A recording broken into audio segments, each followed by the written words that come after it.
আচ্ছা, আজকে আমি জানি না আজকে আমি আমার প্রিয় উপন্যাস নহন্যাতে নিয়ে বলতে বসেছি, না গীতার দ্বিতীয় অধ্যায়ে সাংখ্যযোগের আত্মার যে শাশ্বত চিন্ময় স্বরূপ তা নিয়ে বলতে বসেছি।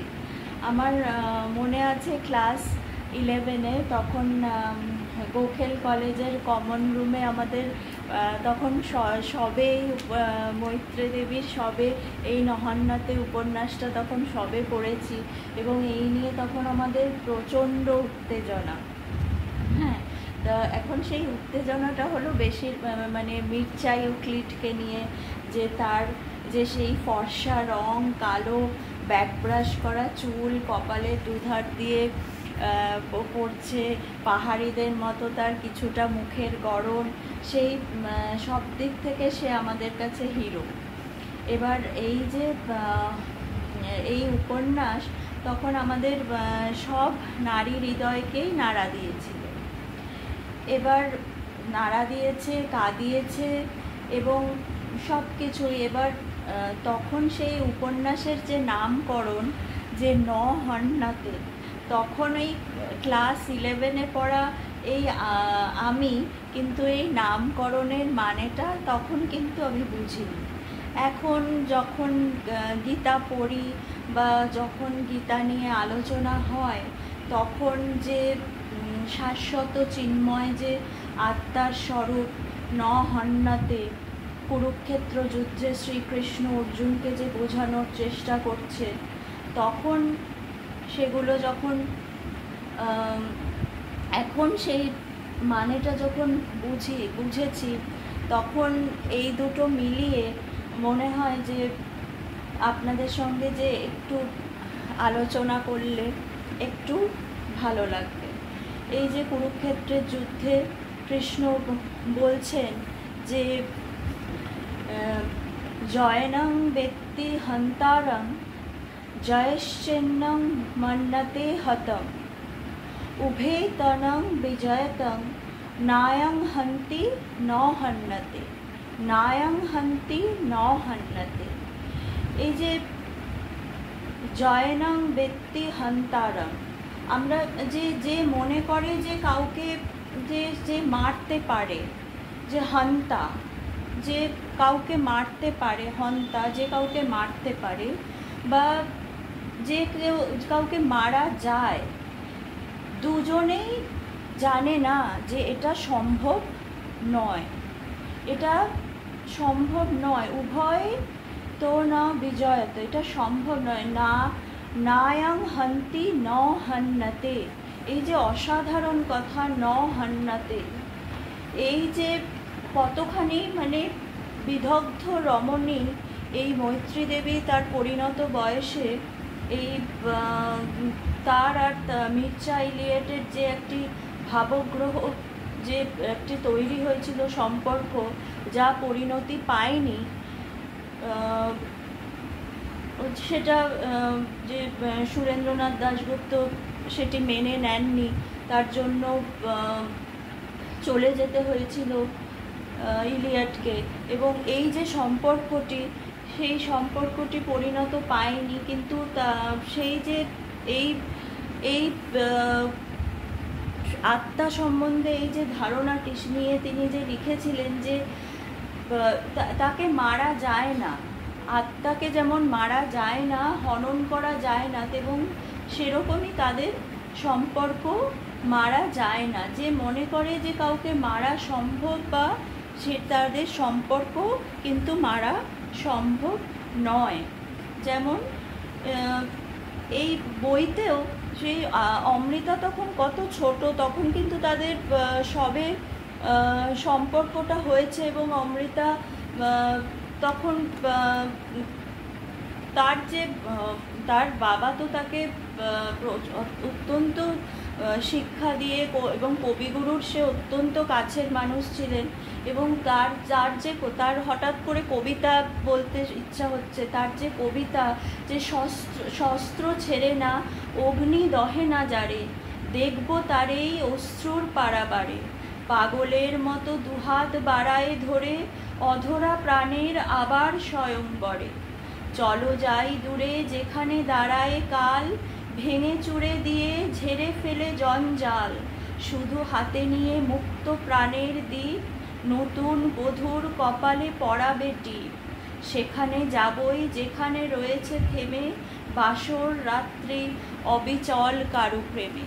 এই যে অমৃতার যে প্রেম ইউক্লিডের উপর, সেটি মানে তখন একটি কিশোরীর মনের মধ্যে তার যে মানে অমৃতার জন্য যে না বলা প্রেম, সেই যে মির্জা ইউক্লিডকে সে যে দেখছে, তার যে দুজনের যে একসঙ্গে পড়াশোনা একসঙ্গে, আর ইউক্লিড কি বলছে অমৃতাকে, যে আমি তোমার বাইরেটা তো দেখি না, তোমার আত্মাকে দেখতে চাই।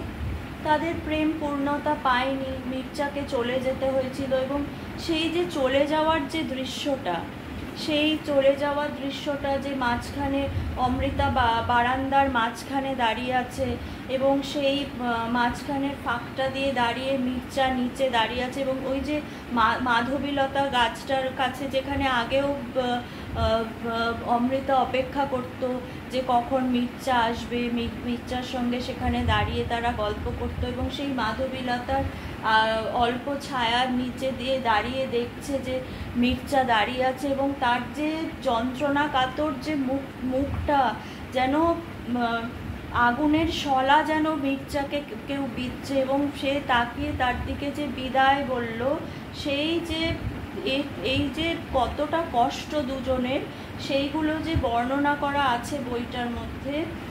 তেমনি মির্জা তো চলে গেল, যেমন দেহ থেকে প্রাণ চলে যায়, কিন্তু আত্মা তো শাশ্বত, এর তো বিনাশ নেই। এদের মন থেকে এই যে প্রেম, সেই প্রেম তো কখনো চলে যায়নি, সেই প্রেম মারা যায়নি, সেই আত্মভাবনার মধ্যে সেই ভালোবাসাটা ছিল, যেটা নাকি কখনোই মারা যায়নি। তাকে মারা যায় না। নায়ং হন্তি ন হন্যতে। এরপর সেই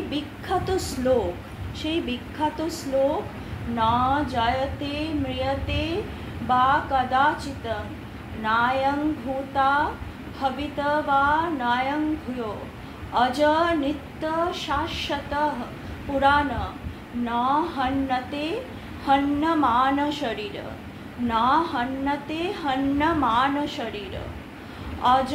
অজ নিত্য, অজ মানে যার জন্ম হয় না, এবং শাশ্বত, নিত্য মানে শাশ্বত। এবং এই যে ন হন্যতে কথাটা এখানে দুবার ব্যবহার করা হয়েছে, মানে কতটা প্রিয় এই কথাটা কৃষ্ণের। এবং শরীর হত হলেই তিনি মারা যান না, শরীর হত হচ্ছে কিন্তু তিনি মারা যাচ্ছে না। আত্মার কখনো জন্ম হয় না, মৃত্যু হয় না, অথবা পুনঃ তার উৎপত্তি বা বৃদ্ধিও হয় না। তিনি জন্মরহিত, শাশ্বত, নিত্য এবং চির নবীন। শরীর নষ্ট হলেও আত্মা কখনো বিনষ্ট হয় না। এবং এই যে সেটি অমৃতাও তাই উপলব্ধি করেছিল তার পরিণত বয়সে। সে প্রথমে হয়তো ভুল বুঝেছিল যে কেন মির্জা চলে গেল, তার চিঠিগুলো সে পায়নি, সে খোকাকে দিয়ে চিঠি লিখে পাঠাতো, কিন্তু চিঠিগুলো সে পেত না, তখন হয়তো সে ভুল বুঝেছিল। কিন্তু পরে সে বুঝেছিল যে কতটা সে মির্জা তাকে ভালোবাসে, এবং শেষ বয়সে এসে সে তার রিয়েলাইজেশন হয়েছিল, এবং সে বলেছিল, এবং ওই যে যাজ্ঞবল্লর যে কথা, যে তার সেই দেখুন আমাদেরও তো বয়স হয়েছে, এবং এই বয়সে এখানে এসে এই নহন্যতের এই কথাটি, যে আমার বয়সের কোনো মানুষের মনে অনুভূতির এই তীব্রতাটা ফিরে আসা আমি সৌভাগ্য বলে মনে করি।